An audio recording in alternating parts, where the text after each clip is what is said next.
RO2 adds its job level master system, Aura Kingdom goes into open beta, and Atomic Poison Ivy joins the roster in Infinite Crisis. Hey everyone, I'm Ashlen with MMO Play, and I'm bringing you all that and more this week on MMO News.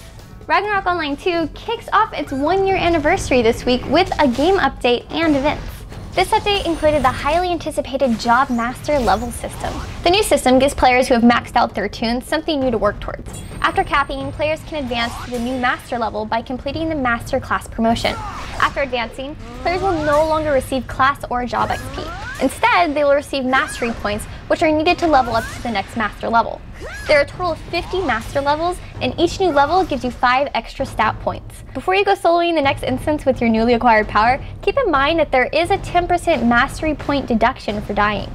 Some skills have been updated to scale with the new Master levels, such as Aura Strike, Lightning Crush, and Fury. This update also introduces 5 new elements to the game. With the addition of elements, monsters have been rebalanced with new elemental abilities. Ragnarok has finally made its way into the sequel, bringing with it a new mysterious desert and dungeon. Luvinia World welcomes the new year with its high-flying wings expansion update. This update adds new high-level content, which means the 5th Apes floor as well as the Nightmare Library have been unsealed. Not just any player can waltz inside the 5th floor though. If you want a chance at fighting the Apes boss, you're going to have to complete a set of 20 daily quests first. Inside the library, players will get a chance to obtain legendary 96 gear drops, as well as a chance to roll for fallen nightmare gear. But with all the awesome gear, there is a catch. The library will only be open 3 days a week, 2 sessions a day, and for only 2 hours at a time, meaning you will only get 12 hours per week to try and complete your sets. But never mind that, because this update also adds wings. Players can obtain their very own set of wings, which offer various stat boosts as well as flying capabilities. The Mooncake and Expedition events have been extended for another week, and keep your eye on the cash shop because some decorative wings should be appearing soon. This week, Shining Force Online had to dump over half a year's worth of development and funds down the drain. No, the game isn't shutting down, but it is being remade. The game was issued a cease and desist by Sega, forcing the creators to take down the game that had just recently started its beta. Inspired by the Shining Force franchise, the free fan-made Shining Force Online aimed to take the classical characters we all know and love and put them in an alternative universe, separate from the one Sega created. Unfortunately, because of all the legal pressure, the game will be heavily remade. The new Sega-free version will be known as Shining Empire, and will no longer carry any of the Sega trademark characters and graphics. Shining Empire will also abandon the traditional MMO structure for what the studio lead Rob Mulvaney is calling a single-player social experience.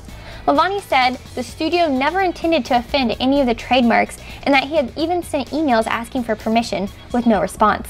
But that does not kill you only makes you stronger, and we can expect to see the new and improved Shining Empire beta hopefully sometime this summer.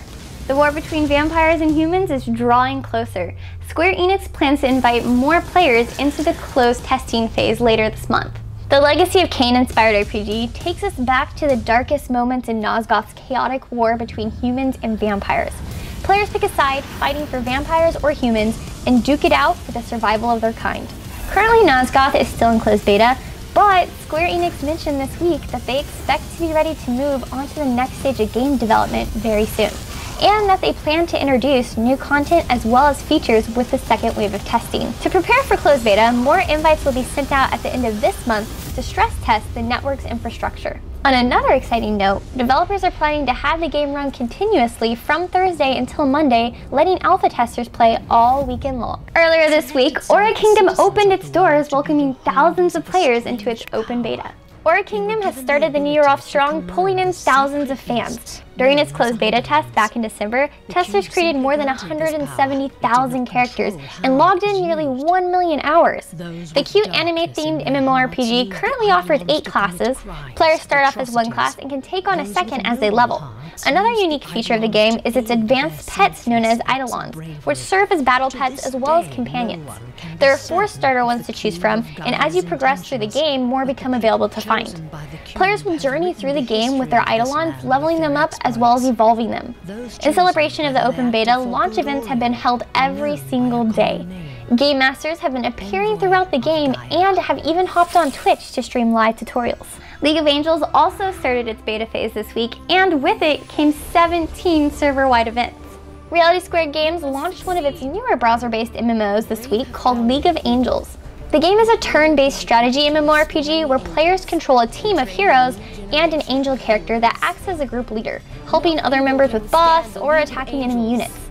The angel isn't a pet or just a group support though. The entire battle formation is built around the angel, and knowing how to play it is the key to your success. Everyone starts out with one angel, with more becoming available as players progress through the game. As mentioned before, to celebrate the launch, events will be held all week, ranging from daily login bonuses, PvP challenges, and more. Stronghold Kingdom starts the new year off strong with January's gameplay update. To kickstart your medieval domination for 2014, Stronghold Kingdoms has added lots of new goodies in their latest update. January's gameplay update adds 21 brand new strategy cards to help tip the balance of power in your favor. The cards can be found in the random packs and are available as free cards from veteran levels. Players can also add links within in-game mail to other players and locations with the newly added mail targeting feature. On top of all that, a slew of gameplay features have been added, including the ability to attach notes to diplomacy relations, shortcut buttons to select multiple packs, as well as UI improvements and tweaks. And last but not least, Infinite Crisis adds the human plant hybrid Atomic Poison Ivy to its roster. Pamela is on a mission to install a deep, dark fear of nature in all of mankind. As an unrelenting enforcer, Atomic Poison Ivy lashes out against her foes with roots and razor-sharp thorns. Her passive is called Toxic Growth. If she avoids damage for 10 seconds, she gains a shield that blocks damage. Enemies who use basic attacks on the shield are marked with Toxic Growth, which grants her skills additional effects. Poisoned Earth deals AoE power damage and applies Toxic Growth. If the target already has it, the mark is consumed, and Poisoned Earth deals additional power damage. Bramble Rapture roots Atomic Poison Ivy's enemies, dealing power damage and applying Toxic Growth. If the target already has Toxic Growth, Bramble Rapture consumes it to refresh her shield and increase her movement speed. Wall of Thorns raises a wall of barbed thorns that slows enemies and deals power damage over time. If the target is marked with Toxic Growth, it's consumed, leaving them silenced for a short period of time. Her ultimate, Secret of the Forest, shrouds her in a fog, granting nearby allies with stealth and additional power armor. On top of that, enemies within the fog are marked with Toxic Growth every second. Alright guys, that's it for this week's MMO update. Thanks for watching. Remember to like, follow, and subscribe for all of the latest information. Again, I'm Ashlyn, and I will see you next week, but until then, keep on gaming.